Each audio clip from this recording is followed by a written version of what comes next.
की हत्या के बाद भारत ने सिर्फ गुस्सा नहीं दिखाया बल्कि दुश्मन को उसके घर में घुसकर जवाब दिया। ऑपरेशन सिंदूर सिर्फ 72 घंटे का ऑपरेशन, लेकिन असर ऐसा कि पाकिस्तान हिल गया और दुनिया देखती रह गई। मिसाइलों की गूंज, तीनों सेनाओं का संगम और अपनी शर्तों पर थमा ऑपरेशन। रक्षा मंत्री ने साफ कहा कि यह मजबूरी नहीं, भारत की मर्जी थी। यानी अगर जरूरत पड़ी तो ये लड़ाई और लंबी भी चल सकती थी। ऑपरेशन सिंदूर अभी खत्म नहीं हुआ और यह जल्द फिर से शुरू हो सकता है। आने वाला है ऑपरेशन सिंदूर 2.0। देखिए।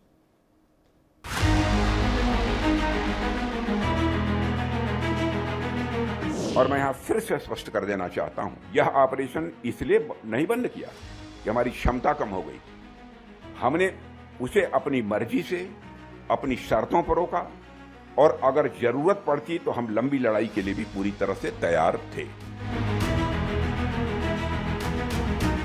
पहलगाम का खून उबला हिंदुस्तान।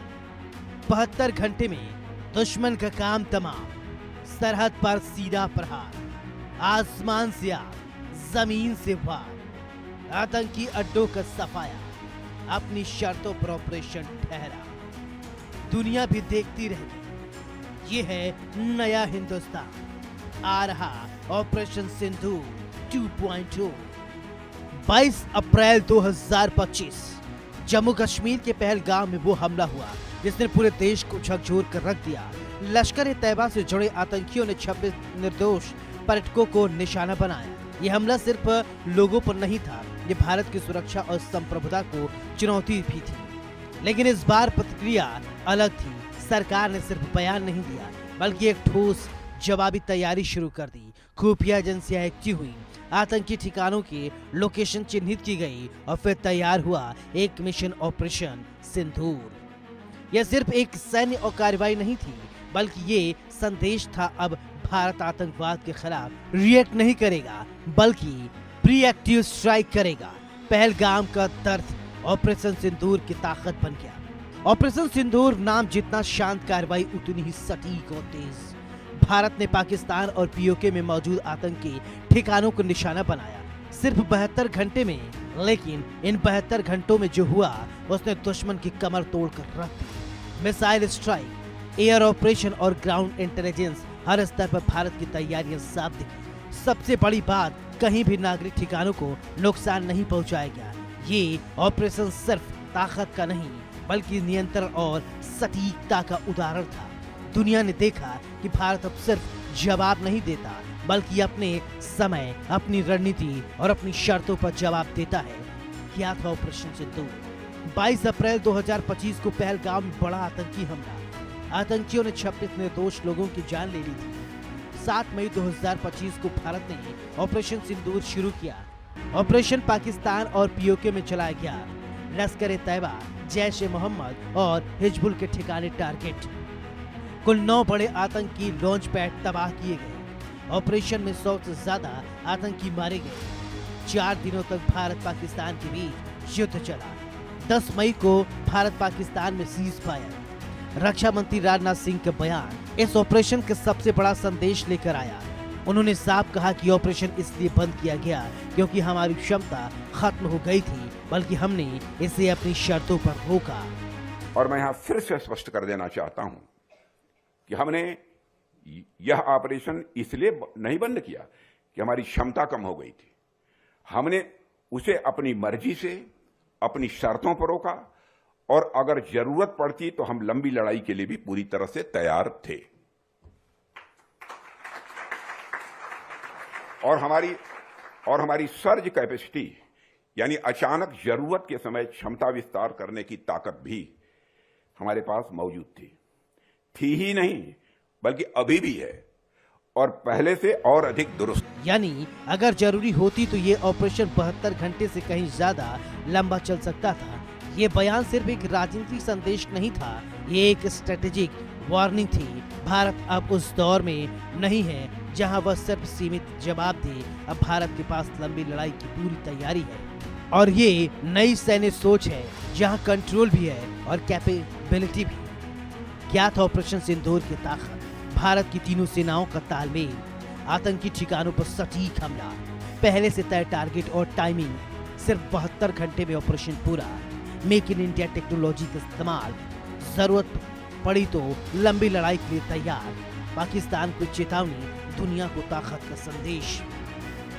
ऑपरेशन सिंदूर में थल सेना, वायुसेना और नौसेना का परफेक्ट तालमेल। पहली बार इतने बड़े स्तर पर तीनों सेनाओं ने एक साथ मिलकर काम किया। एयर फोर्स ने सटीक स्ट्राइक किए, आर्मी ने इंटेलिजेंस और ग्राउंड सपोर्ट दिया और नेवी ने स्ट्रेटेजिक प्रेशर बनाया। और ये सिर्फ एक ऑपरेशन नहीं था, बल्कि ये भारत की नई इंटीग्रेटेड वारफेयर रणनीति का प्रदर्शन था। अब भारत की सेना अलग अलग नहीं लड़ती, बल्कि एक यूनिफाइड फोर्स की तरह काम करती है और यही बदलाव दुश्मन के लिए सबसे बड़ा खतरा है। भारत के रक्षा मंत्री राजनाथ सिंह ने एक बार फिर से पाकिस्तान के ऊपर बड़ा बयान दिया है, जिसमें उन्होंने कहा है कि बीते साल हुए पहलगाम में आतंकी घटना के बाद भारत ने ऑपरेशन सिंदूर लॉन्च करके पाकिस्तान में कई सारे आतंकी ठिकानों को ध्वस्त किया था और अपनी मर्जी से भारत ने उस ऑपरेशन को फिलहाल रोक के रखा है। अगर पाकिस्तान फिर से ऐसी कोई हिमाकत करता है, आतंकी घटना को अंजाम देता है, तो ऑपरेशन सिंदूर जो है फिर से शुरू हो सकता है। लगातार भारत की तरफ से स्पष्ट किया जा रहा है और यह कहा जा रहा है कि पाकिस्तान जो है आतंकवाद का गढ़ है और जब तक ना पाकिस्तान आतंकवाद का रास्ता छोड़ेगा, तब तक पाकिस्तान के साथ कोई भी बातचीत नहीं होगी। ऑपरेशन सिंदूर में भारत ने दिखा दिया कि अब वह सिर्फ आयात पर निर्भर नहीं है, बल्कि खुद की ताकत से युद्ध लड़ सकता है। ये सिर्फ सैन्य सफलता नहीं थी, बल्कि ये आत्मनिर्भर भारत का उदाहरण था। जब देश का हथियार देश में बनता है तो आत्मविश्वास दोगुना हो जाता है और यही आत्मविश्वास ऑपरेशन सिंदूर में साफ नजर आया।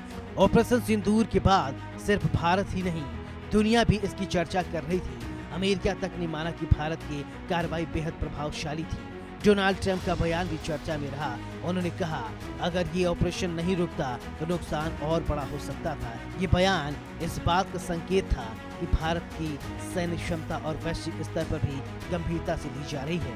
ऑपरेशन सिंदूर का सबसे बड़ा मैसेज पाकिस्तान के लिए था। भारत ने साफ कर दिया, आतंकवाद को समर्थन देने की कीमत चुकानी पड़ेगी। अब कोई भी हमला सीमा के अंदर नहीं रहेगा, जवाब सीमा के पार जाएगा। ये सिर्फ बदलाव नहीं, एक नई नीति है।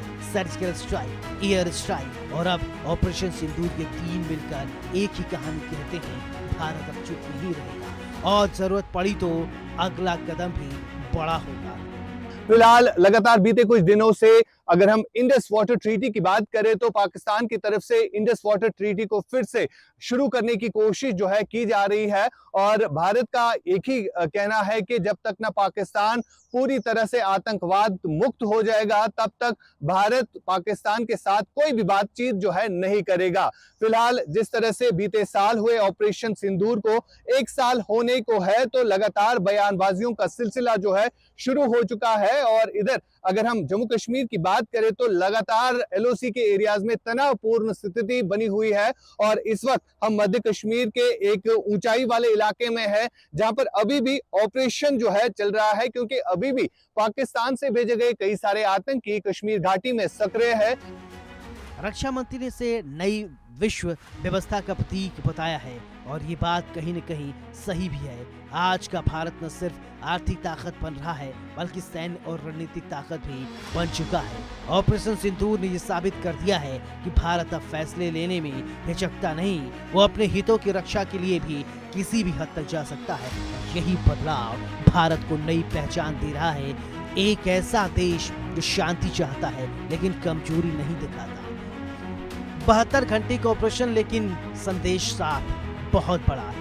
भारत अब सिर्फ प्रतिक्रिया नहीं देता, रणनीति बनाता है और उसे लागू भी करता है। ऑपरेशन सिंदूर नई सैन्य ताकत और एक नए भारत की कहानी। ये ऑपरेशन पूरा जरूर 72 घंटे में हो गया था, पर भारत लंबी लड़ाई के लिए तैयार था।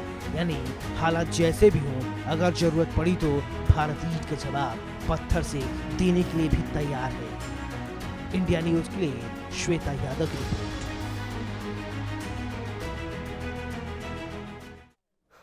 बढ़ते हैं आगे। बाबा धाम के पीठाधीश्वर पंडित धीरेन्द्र शास्त्री किसी न किसी वजह से हमेशा